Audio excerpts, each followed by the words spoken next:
Well, our Europe editor is, like many across the bloc, watching and waiting for any progress. Catherine Nicholson joins me now live. Catherine, one side of this Brexit standoff is now briefing lawmakers in Westminster during the weekly Prime Minister's questions. What more do we know as Boris Johnson talks in London?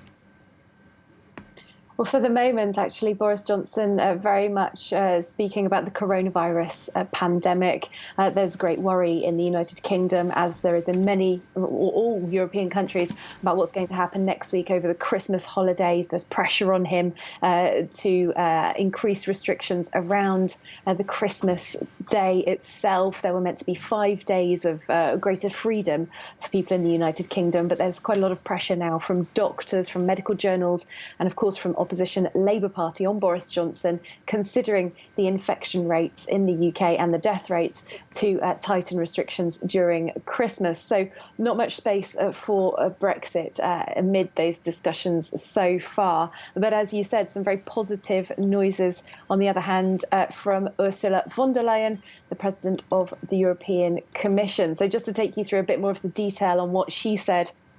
She said that teams are, as we heard in the soundbite, seeing a path. It may be a narrow path, but there is a path. She added that the teams are working literally night and day, and she believes that it is, quote, our responsibility to keep trying for a deal. As you mentioned, Angela Merkel said Germany still prefers a deal, even if they are preparing for both outcomes. I think that's a very similar message around the EU, to be honest. That issue of fishing rights that we've flagged up, it really is coming down to fishing rights. It would seem, it sounds like there's some progress on the so-called level playing field, talking about assuring fair competition between British and European businesses within the single market. But fish proving very slippery. Ursula von der Leyen said that discussion will be very difficult. Now, the United Kingdom basically wants to take back full control of its own waters, only have British fishing fleets in them, or deciding themselves who comes in and out.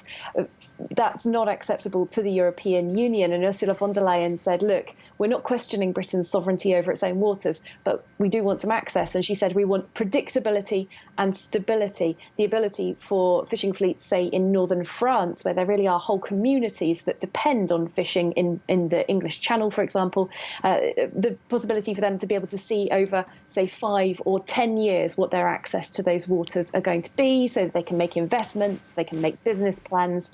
It really is a tiny, tiny fraction of the economic value of both the United Kingdom and the EU, about 0.01%, but highly, highly symbolic, as we've seen. So it does look like it's coming down to whether they can find some arrangements that seem to suit both sides. British demands for sovereignty on the one hand, and EU demands for some access to those British waters at the same time. Catherine Nicholson, our Europe editor, thank you very much.